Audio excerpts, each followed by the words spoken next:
Assalamualaikum warahmatullahi wabarakatuh. Saya Nofran Putra ingin membahas pelajaran sejarah Indonesia tentang sejarah agama Hindu dan Buddha. Agama Hindu diperkirakan muncul di India pada tahun 3102 sebelum Masehi, 1300 sebelum Masehi, ada yang mengatakan sekitar tahun 1500 sebelum Masehi. Agama ini tumbuh bersamaan dengan masuknya bangsa Arya, yaitu bangsa nomaden yang masuk dari India dari Asia Tengah melalui celah Khyber. Kedatangan bangsa Arya ini mendesak bangsa Dravida penduduk asli India dan termasuk dalam kategori ras Australis. Dalam perkembangan selanjutnya terjadi percampuran antara kebudayaan bangsa Arya dan bangsa Dravida yang menghasilkan kebudayaan Hindu. Perkembangan agama Hindu di India pada hakikatnya dapat dibagi menjadi 4 fase, yakni zaman Weda, zaman Brahmana, zaman Upanishad, dan zaman Buddha. Zaman Weda 1905 Masehi. Zaman ini dimulai ketika bangsa Arya berada di Punjab di lembah Sungai Sindhu sekitar 2500 sampai 1500 SM. Setelah mendesak bangsa Dravida ke sebelah selatan sampai ke daratan tinggi Deccan, bangsa Arya telah memiliki peradaban tinggi. Mereka menyembah dewa-dewa seperti Agni, Varuna, Vayu, Indra, dan Siwa. Dewa tertinggi yang mereka anggap sebagai penguasa alam semesta mereka sebut Trimurti, terdiri dari Brahma pencipta alam, Wisnu pemelihara alam, dan Siwa dewa perusaha alam dan dewa kematian. Walaupun banyak, semuanya adalah manifestasi dan perwujudan Tuhan yang Maha Esa, disebut Brahman. Jadi agama Hindu adalah agama monoteistis, bukan politeistis. Weda, kitab suci agama Hindu, muncul pada zaman ini. Weda termasuk dalam golongan Shruti secara harfiah, berarti yang didengar. Karena umat Hindu meyakini isi Weda sebagai kumpulan wahyu dari Brahman, yaitu Tuhan. Zaman Brahmana. Pada zaman ini, kekuasaan kaum Brahmana amat besar dalam kehidupan keagamaan. Merekalah yang mengantarkan persembahan umat kepada para dewa. Pada zaman ini pula mulai disusun tata cara upacara keagamaan yang teratur dalam sesuatu yang kemudian disebut Kitab Brahmana. Weda menjadi pedoman penyusun tata cara upacara agama ini. Zaman Upanishad 750 sampai 500 SR. Pada zaman ini yang dipentingkan tidak hanya upacara dan sesaji saja, tetapi lebih daripada itu, yaitu pengetahuan batin yang lebih tinggi. Zaman ini adalah zaman pengembangan dan penyusunan falsafah agama, yaitu zaman orang berfalsafah atas dasar Weda. Agama Buddha. Agama Buddha adalah perkembangan lebih lanjut dari agama Hindu. Buddha sebenarnya adalah sebutan bagi seseorang yang telah memperoleh pencerahan. Hal tersebut sesuai dengan asal kata Buddha yang berasal dari bahasa India, berarti sejati. Awalnya Buddha bukanlah agama, melainkan ajaran dari seseorang yang telah memperoleh pencerahan bernama Siddhartha Gautama. Pangeran Siddhartha adalah anak raja yang beragama Hindu dari suku Sakya pertama Suttodana. Sebagai anak raja, ia dilimpahi kemewahan. Ia dilahirkan pada tahun 563 SM. Para petapa meramalkan sang pangeran kelak akan menjadi seorang cakrawatin atau maharaja dunia, atau menjadi seorang Buddha. Konon Raja Sudana sedih mendengar ramalan tersebut karena jika sang pangeran menjadi Buddha, tidak ada yang akan mewarisi tahta. Untuk mencegah terjadinya ramalan itu, para pertapa menyarankan agar sang pangeran jangan sampai melihat 4 situasi, yakni orang tua, orang sakit, orang mati, dan seorang pertapa.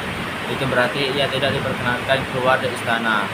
Suatu hari pada usianya yang ke-29, Siddhartha menyelinap keluar dari istana ditemani seorang kusir. Dalam perjalanan, ia bertemu pengemis, orang tua, orang sakit, dan orang meninggal. Hal tersebut adalah pengalaman yang tak pernah ia jumpai sebelumnya. Ia berpikir, mengapa semua itu terjadi? Apakah dapat membebaskan manusia dari semuanya itu? Untuk mencari jawabannya, ia memutuskan keluar dari istana dan berkelana sebagai pertapa. Suatu saat sampailah ia di kota Bodh Gaya dan beristirahat di bawah pohon Bodhi. Di sini kemudian pada saat bulan purnama, bulan Waksakha, April sampai Mei, ia memperoleh jawaban atas pertanyaan itu. Pengalaman itu kemudian diluluskan sebagai pencerahan dan kesadaran sempurna. Buddha menemukan bahwa hidup ini adalah penderitaan atau ketidakpuasan. Penderitaan atau pengalaman puas itu disebabkan oleh nafsu keinginan, yaitu keserakahan, ketidaksukaan, yaitu kebencian, dan kebodohan, kegelapan, kurangnya kebijaksanaan. Ada keadaan damai, yakni tidak ada penderitaan atau pengalaman ketidakpuasan yang disebut pencerahan atau nirwana. Melalui pencerahan, manusia bisa bebas dari penderitaan atau perasaan ketidakpuasan. Namun, pencerahan itu dapat dicapai hanya dengan melakukan menghayati 8 jalan mulia atau 8 jalan kebenaran, yaitu pandangan benar, pikiran benar, ucapan benar, perilaku benar, penghidupan benar, usaha benar, perhatian benar, dan konsentrasi benar. Peninggal Buddha, para penganut menyebarkan ajaran dan dilahirlah agama Buddha dengan kitab sucinya, yakni Tripitaka. Agama ini berkembang sangat pesat di India di bawah Raja Asoka. Semula ia beragama Hindu dari dinasti Maurya. Ia menyebarkan banyak pendeta Buddha ke seluruh wilayah kekuasaannya, bahkan sampai di luar kerajaannya. Pada tahun 78 Masehi terjadi perpecahan di antara para penganut Buddha. Perpecahan melahirkan dua aliran, yaitu Buddha Mahayana dan Buddha Vihara. Mendekati ajaran Buddha yang sesungguhnya di Indonesia, termasuk juga Thailand, Kamboja, Vietnam, Myanmar, dan Laos. Aliran Hinayana lah yang berkembangan, sedangkan aliran Mahayana lebih berkembang di Tiongkok, Korea, Taiwan, dan Jepang. Teori masuknya agama dan kebudayaan Hindu dan Buddha di Indonesia. Indonesia adalah negara kepulauan yang letaknya strategis karena berada di jalur pelajaran yang menghubungkan negara-negara barat dan timur. Berlabuhnya kapal-kapal dayang berbagai bangsa membuat masyarakat Indonesia tidak dapat menghindar dari pengaruh luar. Hubungan dagang antara Indonesia dan India terjadi sejak tahun 1 Masehi. Hubungan perdagangan ini diikuti oleh hubungan kebudayaan seperti agama, sistem pemerintahan, sosial, dan budaya, sehingga terjadi percampuran kebudayaan di antara dua bangsa tersebut. Hubungan itu membuat bangsa Indonesia mengenal agama Hindu dan Buddha. Berikut beberapa teori hipotesis terkait proses masuknya agama dan kebudayaan ke Indonesia. Teori Waisya. Teori ini dikemukakan oleh N.J. Krom, didasarkan pada alasan bahwa motivasi terbesar datangnya bangsa Indonesia ke Indonesia adalah untuk berdagang. Golongan terbesar yang datang ke Indonesia adalah para pedagang India, kasta Waisya. Mereka bermukim di Indonesia, bahkan menikah dengan orang Indonesia. Selanjutnya, mereka aktif melakukan hubungan sosial, tidak saja dengan pemimpin kelompok masyarakat. Lewat interaksi itu, mereka menyebarkan dan memperkenalkan agama dan kebudayaan mereka. Teori Waisya diragukan kebenarannya. Jika para pedagang yang berperan terhadap penyebaran kebudayaan, pusat-pusat kebudayaan mestinya hanya terdapat wilayah perdagangan seperti di pelabuhan atau di pusat kota yang ada di dekatnya. Kenyataannya, pengaruh kebudayaan Hindu ini banyak terdapat di wilayah pedalaman. Dibuktikan dengan adanya kerajaan-kerajaan bercorak Hindu di pedalaman Pulau Jawa. Teori Ksatria. Menurut teori Ksatria yang dikemukakan F.D.K. Bose, pada masa lampau di India sering terjadi perang antar golongan. Para prajurit yang kalah atau jenuh menghadapi perang lantas meninggalkan India. Rupanya di antara mereka ada pula yang sampai ke wilayah Indonesia. Mereka inilah kemudian berusaha mendirikan koloni-koloni baru sebagai tempat tinggalnya. Di tempat itu pula terjadi proses penyebaran agama dan budaya Hindu. Kelemahan teori ini adalah tidak adanya bukti tertulis bahwa pernah terjadi kolonisasi oleh para ksatria India.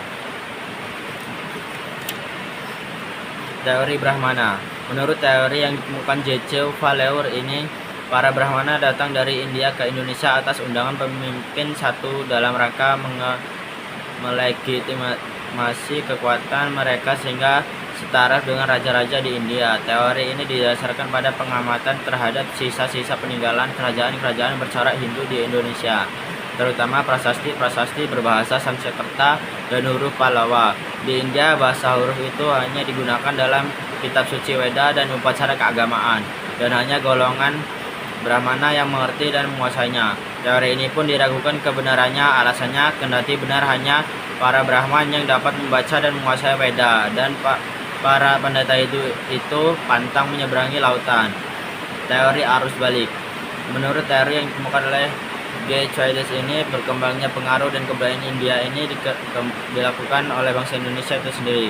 Bangsa Indonesia mempunyai kepentingan untuk datang berkunjung ke India, seperti mempelajari agama Hindu dan Buddha. Sekembalinya dari India, mereka membawa pengetahuan tentang agama dan kebudayaan di India. Banyak orang yang lebih meyakini teori arus balik masih memerlukan banyak bukti lagi untuk memperkuat kebenarannya. Sementara itu, sekitar abad V, agama Buddha mulai dikenal di Indonesia pada akhir abad V. Seorang biksu Buddha dari India mendarat di sebuah kerajaan di Pulau Jawa, tepatnya di Jawa Tengah sekarang. Pada akhir abad 7, asing peziarah Buddha dari Tiongkok berkunjung ke Pulau Sumatera kala itu, disebut Suwarna Bumi, tepatnya di kerajaan Sriwijaya. Ia menemukan bahwa ajaran Buddha diterima luas oleh rakyat dengan Sriwijaya sebagai pusat penting pembelajaran ajaran Buddha.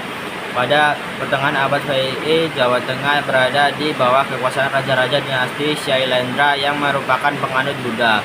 Mereka membangun berbagai monumen Buddha di Jawa seperti Candi Borobudur yang selesai dibangun awal abad X.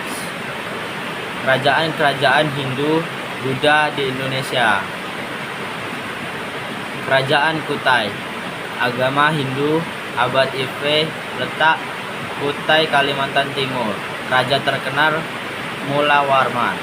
Kedua, Tarumanagara. Agama Hindu tahun abad V, abad V, letak Jawa Barat.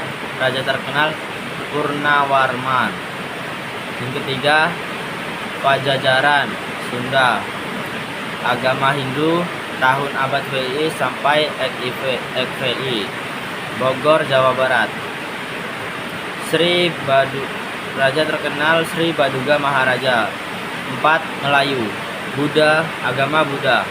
Tahun abad VII sampai XVI, Jambi, St. Maulid Warmadewa Aditya Warman. 5. Kalingga, Buddha, agama Buddha abad VII sampai XV, Muara Takus, Riau, dan Palembang. Raja terkenal Dapunta Hyang Darmasetu Balaputra Dewa. Yang keenam, Sriwijaya, agama Buddha abad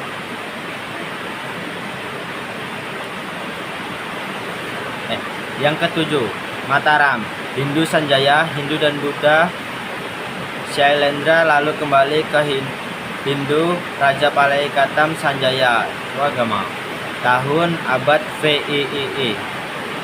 Letak pedalaman Jawa Tengah di sekitar daerah yang banyak dialiri sungai seperti Progo, Bogowoyo, dan Bengawan Solo.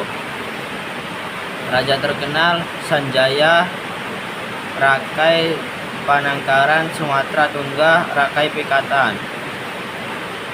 Kerajaan Medan Kamulan, agama Hindu, abad X. Letak Jawa Tengah dan Jawa Timur dekat Jombang, tepi Sungai Brantas. Raja terkenal MPU Sindok Dharmawangsa Airlangga. Kerajaan Kediri, agama Hindu, abad XI sampai XII 1042 sampai 1222, Kediri, Jawa Timur. Raja terkenal Jayabaya, Kertajaya. 10.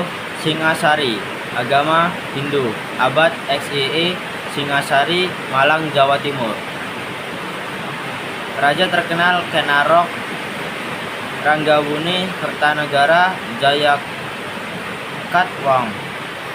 11. Majapahit, agama Hindu, abad XII sampai XW, Trowulari, Jawa Timur.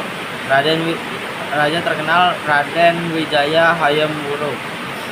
12. Kerajaan Bali, agama Hindu, abad IX Masehi. Letak Bali. Raja terkenal Dharma Udayana Wardana. Bukti-bukti pengaruh Hindu dan Buddha dalam masyarakat yang masih ada hingga kini. Penyebaran agama dan kebudayaan Hindu dan Buddha berlangsung sangat lama, yaitu sejak abad 1 hingga abad XV, yang ditandai dengan beralihnya kerajaan Majapahit. Hal ini tentu saja menjadikan pengaruh Hindu dan Buddha sangat kuat tertanam dalam kehidupan masyarakat Nusantara. Oleh karena itu, bukanlah merupakan sesuatu yang mengherankan jika masih banyak kita temukan peninggalan kebudayaan Hindu Buddha di Nusantara. Peninggalan sejarah Hindu dan Buddha di Nusantara tidak hanya terbatas pada tinggalan yang berwujud pada fisik, tetapi juga nilai budaya non fisik. Berikut peninggalan sejarah dari masa Hindu Buddha.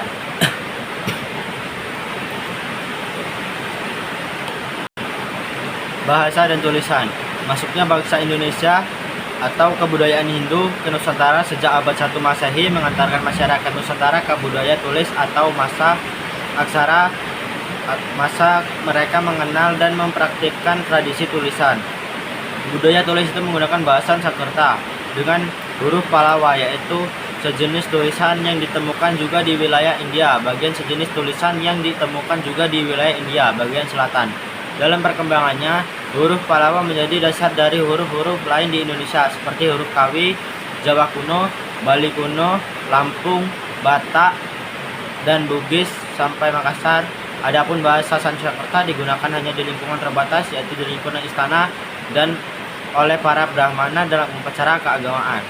Bukti pertama dikenalnya tulisan aksara di Nusantara adalah penemuan tulisan di atas 7 buah yupa abad IV di wilayah Kutai, Kalimantan Timur. Jejak sejarah berupa tulisan itu dapat dilihat melalui berbagai prasasti, kitab, dan manuskrip atau naskah.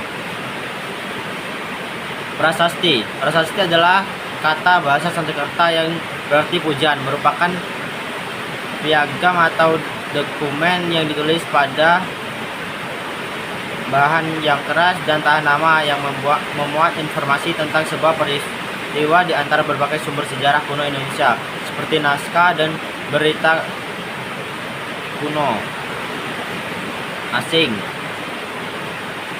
Prasasti dianggap sumber terpenting karena mampu memberikan penjelasan secara kronologis suatu peristiwa. Ada banyak hal yang membuat suatu prasasti sangat menguntungkan. Dunia penelitian masa lampau. Selain mengandung unsur penanggalan, prasasti mengungkap sejumlah nama dan alasan prasasti disebut dikeluarkan. Hampir semua prasasti pada masa kerajaan Hindu, juga perubahan karya sastra sejak zaman kerajaan Kediri menggunakan huruf Pallawa.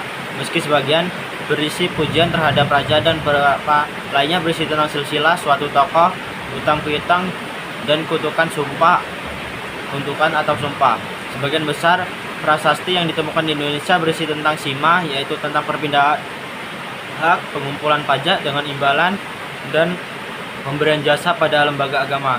Tulisan-tulisan pada prasasti biasanya mengikuti format tertentu, seperti berisi tanggal, tahun, dan nama pejabat yang memerintahkan pembuatan prasasti tersebut. Prasasti ternyata tidak hanya ditulis di atas batu, tetapi juga dituliskan di atas lempengan emas, perunggu, tembaga, dan daun lontar, daun nipah, kulit pohon, dawang, atau kertas tradisional yang terbuat dari serat-serat tanaman yang memiliki tekstur kasar. Digunakan khususnya di Pulau Jawa dan berkembang pada masa Islam sebagai pengganti kertas lontar, kain, dan kertas. Prasasti di Indonesia dapat dikelompokkan sesuai bahasa. Prasasti dalam bahasa Sanskerta terdapat pada prasasti sampai prasasti yang dibuat pada abad IV sampai abad IX. Misalnya prasasti yang dipahatkan pada Tiang Batu Yupa di wilayah Kerajaan Kutai, prasasti peninggalan Kerajaan Tarumangga, Siaruteun, Jambu, Kebon, Kopi, Pasir, Awi, Muara Cianten, Tugu, dan Cindeng Hiang. Prasasti berikutnya adalah prasasti yang menggunakan bahasa Jawa kuno. Jumlahnya tidak terlalu lampau banyak, di antaranya prasasti Kedu dan prasasti Diono, Mataram kuno. Bahasa Jawa kuno diperkirakan mulai digunakan sekitar abad IX.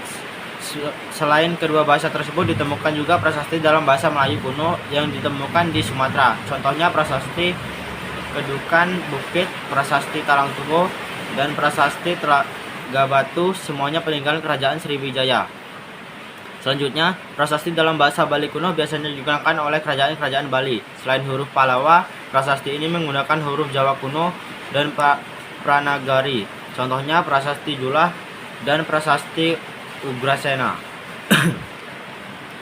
Kitab. Dalam perkembangannya, pengenalan bahasa dan tulisan memungkinkan pujangga Nusantara melahirkan karya-karya sastra berupa kitab. Kitab adalah kumpulan kisah, catatan, atau laporan tentang suatu peristiwa. Kadang di dalamnya terdapat juga mitos. Ini terbagi 3 tahap, yaitu tahap pertama atau kesusastraan tertua, lahir pada masa Kerajaan Mataram kuno. Kitab terkenalnya adalah Sang Hyang Kamahayanikan oleh Sambara Suryawansha. Tahap kedua, lahir pada masa Kerajaan Kediri. Pada tahap ini lahirnya karya sastra besar Arjuna Wiwaha yang ditulis oleh MPU Kanwa, Krenasya yang ditulis oleh MPU Dharmajaya, dan Baratayuda yang ditulis oleh MPU Sedah dan kemudian diselesaikan oleh MPU Panulu. Tahap ketiga, yaitu kesusastraan yang lahir pada zaman Majapahit. Pada tahap ini lahir kitab Nagara Kartama, ditulis MPU Prapanca pada tahun 1365. Dan kitab inilah kita banyak mengetahui tentang kehidupan masyarakat pada zaman Majapahit dan silsilah dari para leluhur raja. Lalu ada manuskrip. Manuskrip adalah naskah tulisan tangan peninggalan masa lalu yang berisi berbagai hal seperti cerita kepahlawanan, hukum, upacara keagamaan, silsilah, syair, mantra sihir, dan resep obat-obatan. Contohnya Pustaha, yaitu naskah Batak yang ditulis dengan aksara Batak dan ditulis di atas lembaran kulit kayu alim Ila Galigo, yaitu sebuah naskah kuno dari Sulawesi Selatan yang merupakan naskah epos atau kepahlawanan yang berisi kisah tentang kerajaan Luwu masa pra-Islam. Pada awalnya Ila Galigo ditulis menggunakan aksara Bugis, namun dalam perkembangan ditulis berbagai bahasa. Sejarawan Robert Wilson menganggap Ila Galigo sebagai hasil sastra kuno terbaik karena ditulis dengan mengedepankan objektivitas dan fakta sejarah. Selain kedua naskah itu, ada naskah kuno Lampung yang ditulis di atas kulit kayu pohon bunut menggunakan aksara Lampung. Aksara tersebut adalah bentuk tulisan memiliki hubungan dengan aksara Pallawa dari India Selatan yang diperkirakan masuk ke Pulau Sumatera pada masa kejayaan Kerajaan Sriwijaya. Itu penjelasan tentang sejarah Indonesia. Saya terima. Assalamualaikum warahmatullahi wabarakatuh.